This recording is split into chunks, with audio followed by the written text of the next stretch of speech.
The cold was a living thing in the Ardennes forest. It crept through the wool of greatcoats, bit at exposed flesh, and made every breath a small, painful cloud. It was December 18, 1944. For 2 days, the roar of the German offensive had echoed through these frozen valleys. A desperate gamble they called Wacht am Rhein. But here, in a captured farmhouse that stank of damp earth and wood smoke, the only sound was the rasp of a bayonet tearing through cardboard. Oberst Ludwig Bauer watched, his face a mask of granite exhaustion. He had seen the endless plains of Russia, the frozen hell outside Stalingrad. But this was different. The young lieutenant before him held up the prize, a U.S. Army ration box taken from an overrun American position. "Look, Herr Oberst, see how they live." The contents spilled onto the rough wooden table like treasures from another world.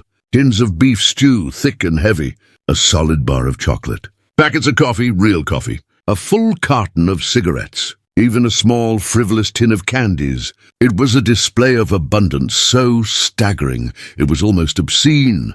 Bauer's hand, calloused and trembling slightly from fatigue, closed around the chocolate. Not a luxury, a fuel. He thought of the ersatz rubbish, the bitter sliver his men hadn't seen in a year. He thought of the daily ration for his soldiers, a thin slice of black bread, a spoonful of watery turnip soup. Their stomachs were hollow pits, their bodies running on willpower alone.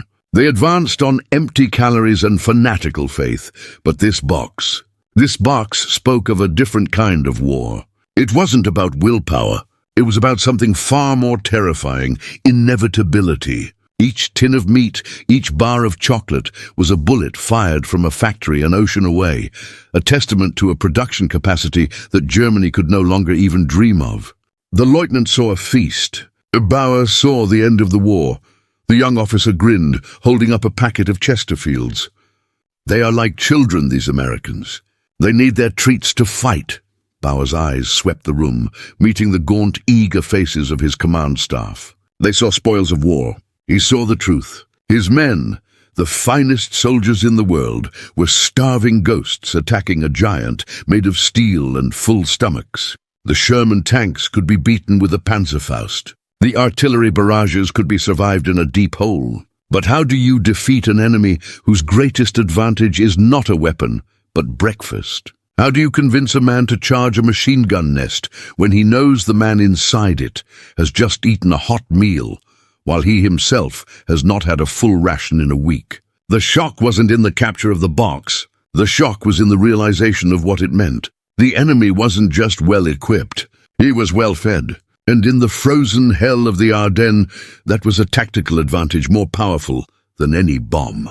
How could an army, pushed to the brink of collapse, possibly hope to prevail against an enemy that fed its soldiers like kings while the Wehrmacht fought on empty stomachs? The revelation in that frozen Ardennes farmhouse was not an isolated incident.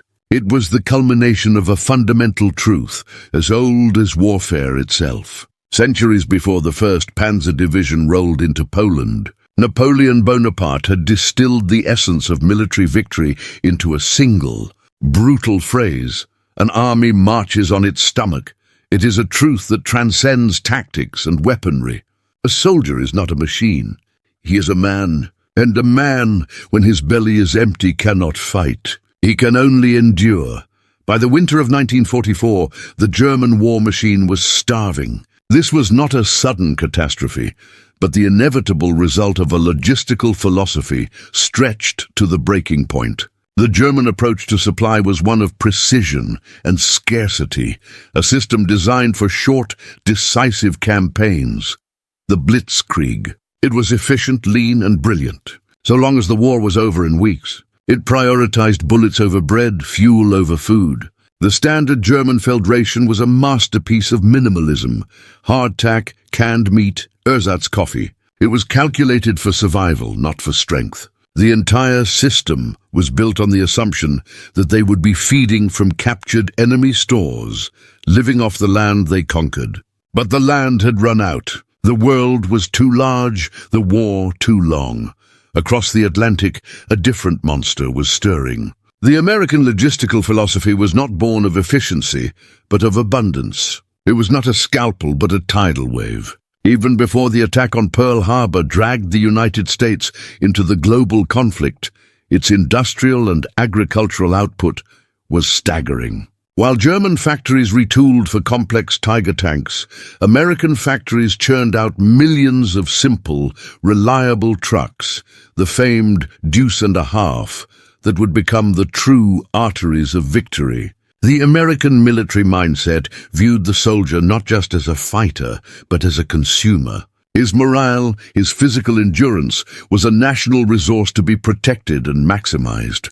This philosophical chasm was most evident in the rations themselves. The German Feldration was about calories.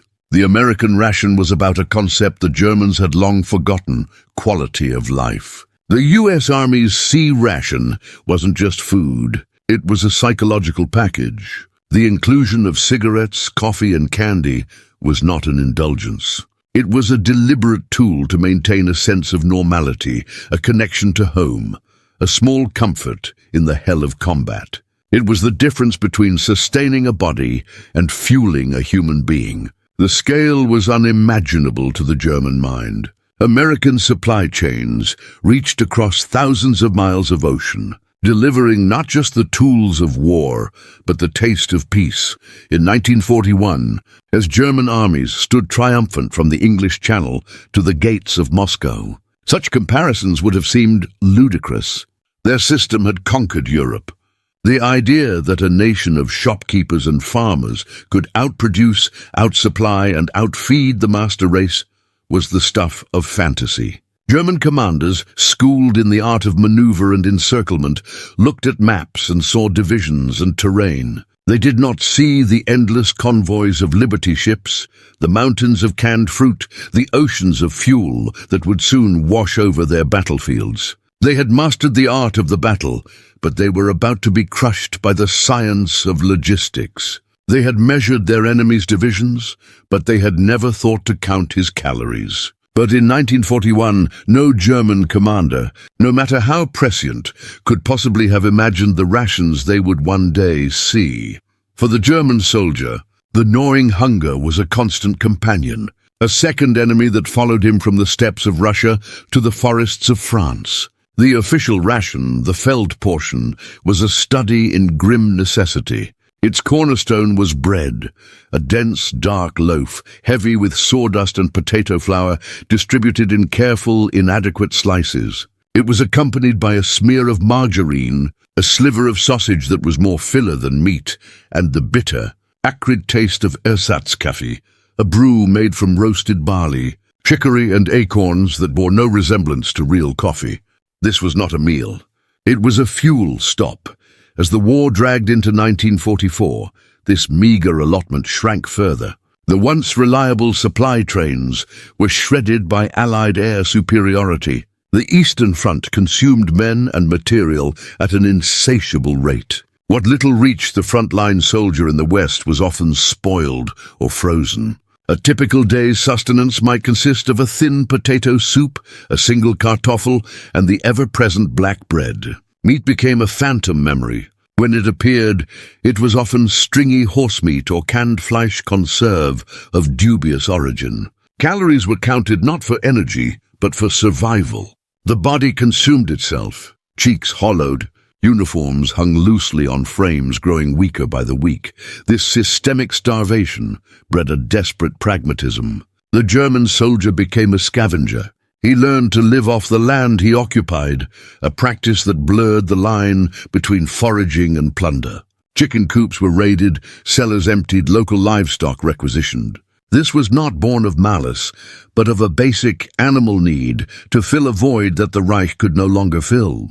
Even officers, who received a slightly larger officious portion, felt the pinch. A captain's share was only marginally better than a private's, a symbolic superiority that did little to ward off the cold or the fatigue. The shared hunger became a perverse bond, a universal experience from the lowest Lanzer to the most decorated battalion commander. They were all starving together. The psychological toll was as debilitating as the physical. A man who is constantly thinking about his next scrap of food cannot focus fully on the battle.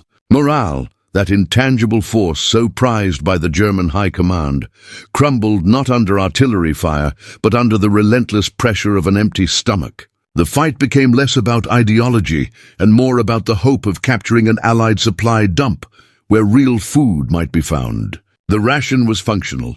It was designed to keep a man alive, just barely, long enough to fire his weapon. It was a testament to the incredible resilience and discipline of the Wehrmacht that they fought so well and for so long on so little. But every man has his breaking point, and that point is always closer when he is hungry. Their enemy, however, was fighting a different kind of war, fueled by a different kind of abundance. Across the ocean, American planners, operating from well-lit offices far from the sound of gunfire, were preparing something radically different. While German soldiers scraped by on turnips and despair, a different kind of battle was being waged in a laboratory at the University of Minnesota. The problem was not a shortage of food, but a problem of engineering. How do you fuel a modern soldier? The answer would not come from a general, but from a physiologist. His name was Dr. Ansel Keys, a man whose name would become synonymous with survival itself. In 1941, the U.S. Army recognized a critical gap in its preparedness. It needed a ration that was lightweight, non-perishable, and capable of providing a full day's nutrition for specialized troops, paratroopers, tank crews, and reconnaissance units who would operate far from field kitchens. They turned to Keys, a pioneer in the study of human nutrition. His approach was scientific, not culinary. He wasn't designing a feast. He was engineering a fuel cell for the human body. The result was the K-ration, the K standing for Keys. It was a marvel of logistical packaging. A small, waxed cardboard box that contained an entire day's sustenance. It was divided into 3 units, breakfast, dinner, and supper. Each contained a precise combination of calories, vitamins, and minerals.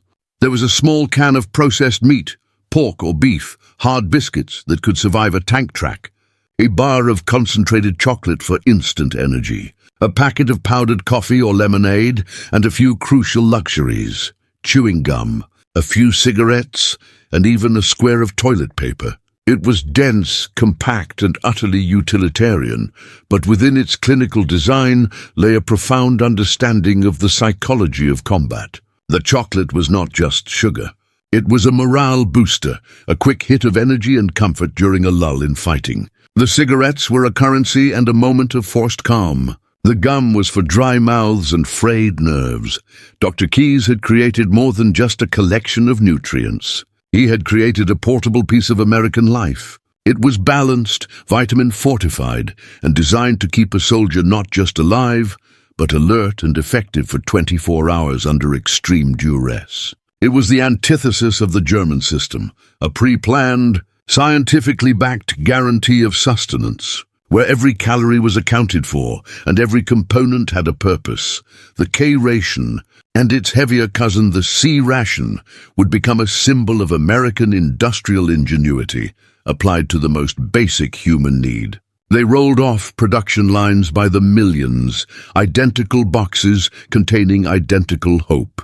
They were not glamorous, and soldiers would famously complain about their monotony, but they were always there. They were a promise, delivered in a box, that no matter how far a GI was from home, his country would still feed him. This systematic scientific approach to nourishment was something no other army in the world could match in scale or consistency. It was a silent, powerful testament to a nation that waged war with the full might of its industry and intellect. And when these boxes, designed in the quiet of a Minnesota lab, finally reached the bloody and chaotic battlefields of Europe and the Pacific, they astonished not only the American GIs who relied on them, but their enemies too. The first whispers of the coming tide did not arrive in the frozen forests of Europe, but in the scorching sands of North Africa. Here, in the vast, open theater of Operation Torch, the two philosophies of war first collided, not with tanks, but with tinned meat. As General Erwin Rommel's battle-hardened Afrika Korps pushed forward against the newly arrived Americans in late 1942, they began to overrun forward positions. And what they found in abandoned American supply dumps left them in a state of profound disbelief. For the Germans, who had been living on a monotonous diet of hardtack, Italian canned meat of questionable quality, and whatever could be scavenged from the barren landscape. The contents of a captured K-ration or C-ration were a spectacle. A German lieutenant, his uniform bleached by the sun, would pry open a can of American ham and eggs, smelling real protein, not the metallic tang of preservatives. A sergeant would find a bar of Hershey's chocolate, not a bitter ersatz slab, but real sweet cocoa. And the cigarettes, not the coarse, loose tobacco German brands, but packaged, filtered Lucky Strikes and Chesterfields. They were looking at a standard issue ration for an ordinary American infantryman, and it looked like a feast reserved for generals. The shock was meticulously recorded in the diaries and letters of the men of the Afrika Korps. They wrote home of their astonishment, their sense of a fundamental imbalance in the war. One soldier scribbled in his journal, "The Army private eats like our officers could only dream of." Another marveled at the sheer variety. Fruit bars, instant coffee, even lemonade powder. It was a level of care, of what they could only interpret as pampering, that was utterly alien to their experience. Rommel himself, the desert fox, understood logistics better than most. He had long struggled with crippling supply lines stretching back to Italy. The sight of these captured rations was a more potent intelligence briefing than any spy report. It told him that his enemy was not just well-equipped, but logistically untouchable. His men fought with courage and tactical brilliance, but they were battling an army whose every soldier was supported by the industrial output of a continent. This was the first stark lesson in American logistical power. The Afrika Korps, perhaps the most professional fighting force in the world at the time, had encountered an enemy whose basic standard of living was their own luxury. The rations were a physical manifestation of the gap between the two war efforts. One was a finely honed blade, starving but deadly. The other was a relentless, well-fed machine. The encounter in the desert was a preview, a tremor before the earthquake. The Americans were just finding their footing, their supply chains still organizing, and the contrast only grew sharper as the war dragged on. Beyond the shock of chocolate and the luxury of cigarettes lay a starker, more brutal truth, the unassailable logic of mathematics. War, for all its chaos, can be reduced to equations, and the most fundamental equation is one of energy. A soldier is a biological engine, and an engine without fuel seizes up. By this cold metric, the disparity between the German and American soldier was not just significant. It was decisive. The German-filled ration, in theory, provided around 2,000 to 2,500 calories per day. By the bitter winter of 1944, reality had rendered even that meager number a fantasy. Frontline troops were often surviving on 1,500 calories or less, the bare minimum for a sedentary man, let alone one expected to march through snow, dig foxholes in frozen earth, and charge into enemy fire. Their bodies were in a state of catabolism, consuming muscle tissue for energy. Stamina evaporated. Recovery from minor wounds slowed dramatically. The cold became exponentially more lethal as shivering, calorie-depleted bodies failed to generate warmth. A hungry soldier is a tired soldier. A tired soldier is a slow soldier. A slow soldier is a dead soldier. The American GI, by contrast, was fueled for relentless exertion. The K and C rations delivered a consistent 3,500 to over 4,000 calories per day. This was not gluttony. It was calculated science. The high calorie count was a direct response to the immense physical demands of combat.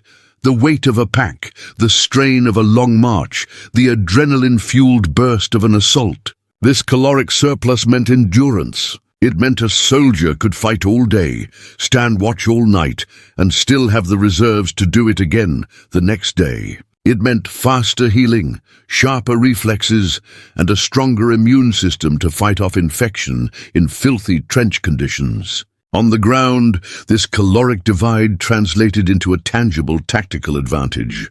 An American squad could sustain a prolonged firefight, maintaining volume and accuracy of fire because the men had the energy to do so. A German squad, equally brave and perhaps more experienced, would find its effectiveness diminishing as fatigue and hunger set in. The American army could march further, faster, and fight harder upon arrival. In the Battle of the Bulge, this difference was measured in the grim tally of frozen German soldiers found in their foxholes.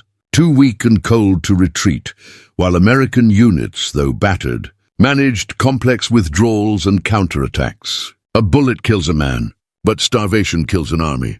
Calories were a weapon as deadly as any artillery shell.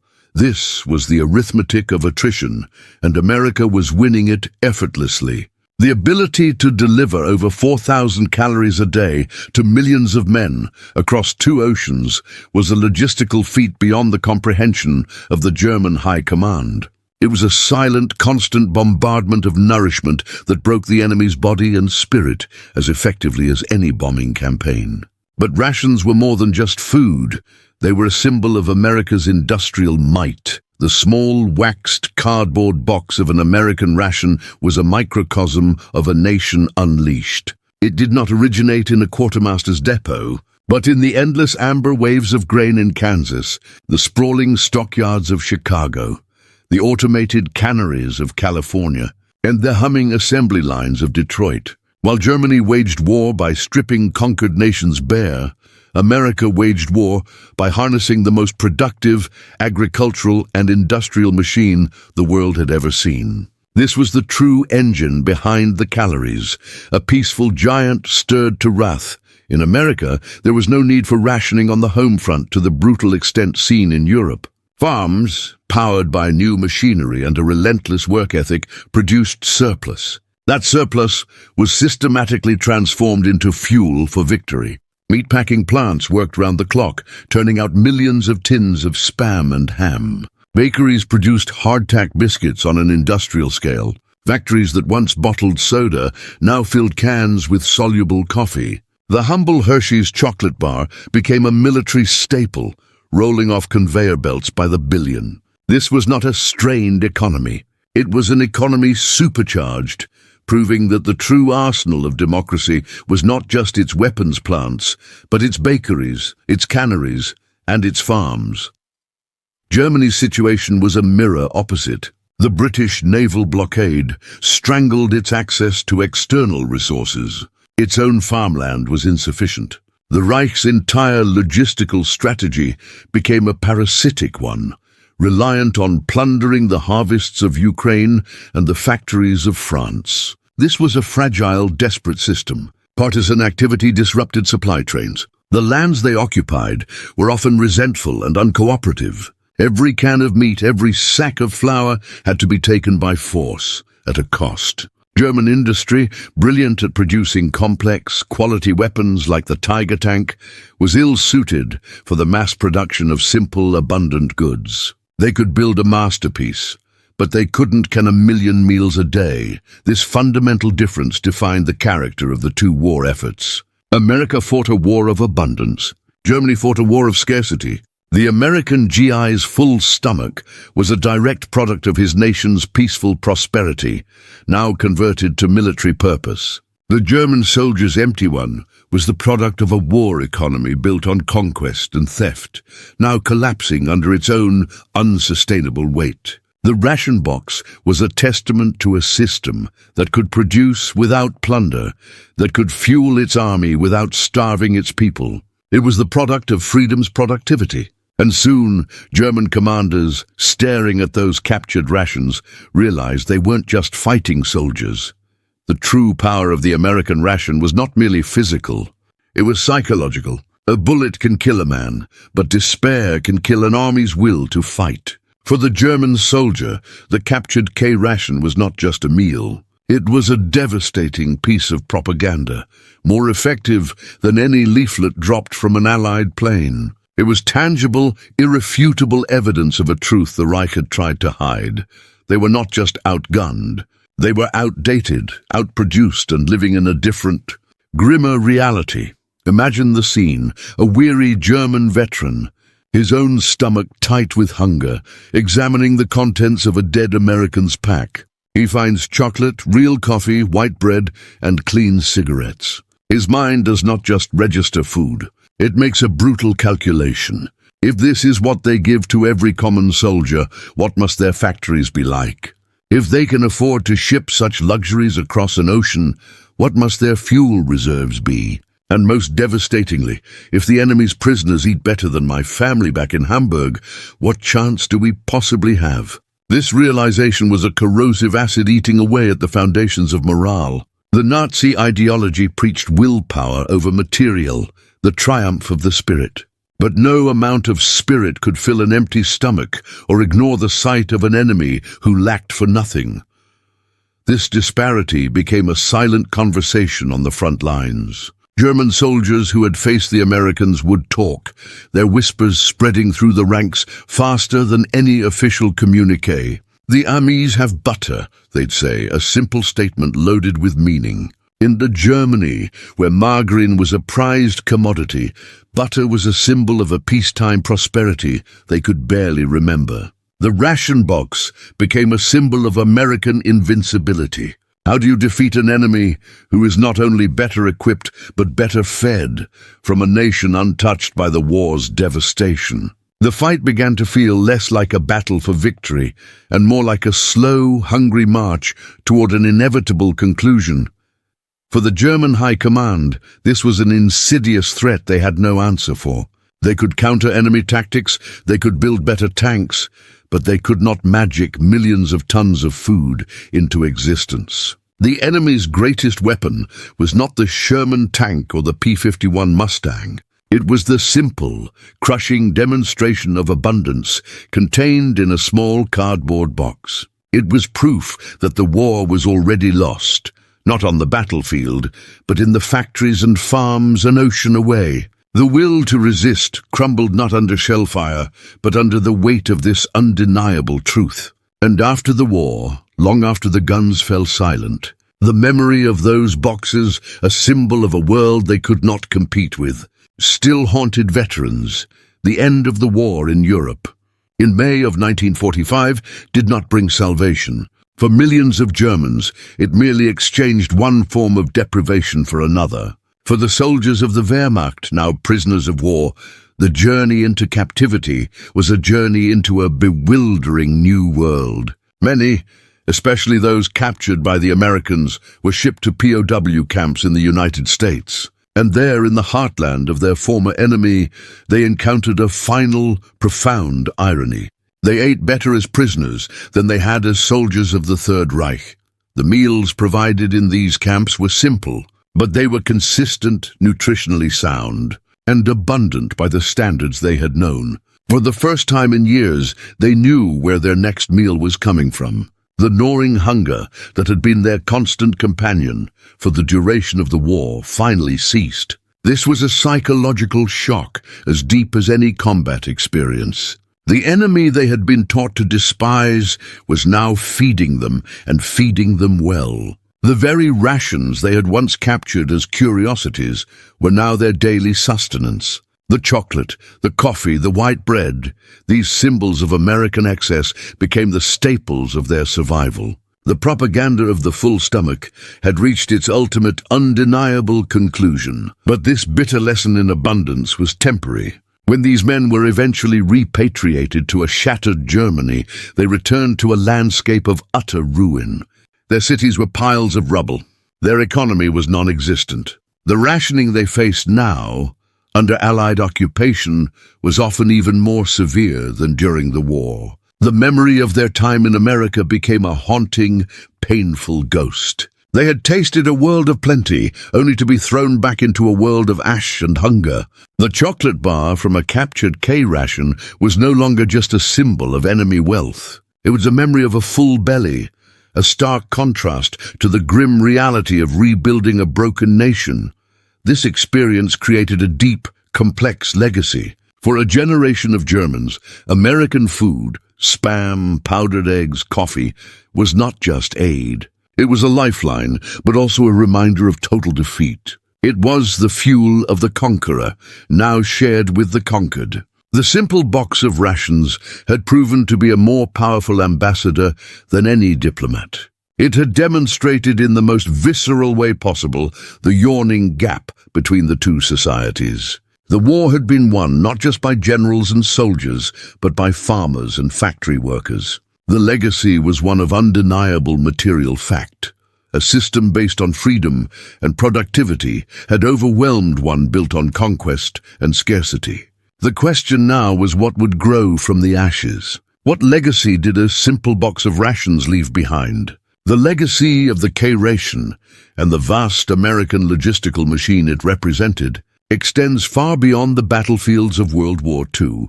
It stands as a permanent testament to a revolutionary approach to warfare, the industrial-scale application of sustenance. This was not a glamorous weapon. There were no heroic tales of a lone K-ration turning the tide of a battle. Its victory was quiet, cumulative, and absolute. It was the victory of full stomachs over empty ones, of consistency over chaos, of a system that understood that an army's strength is measured not just by the weapons it carries, but by the energy that fuels the men who carry them.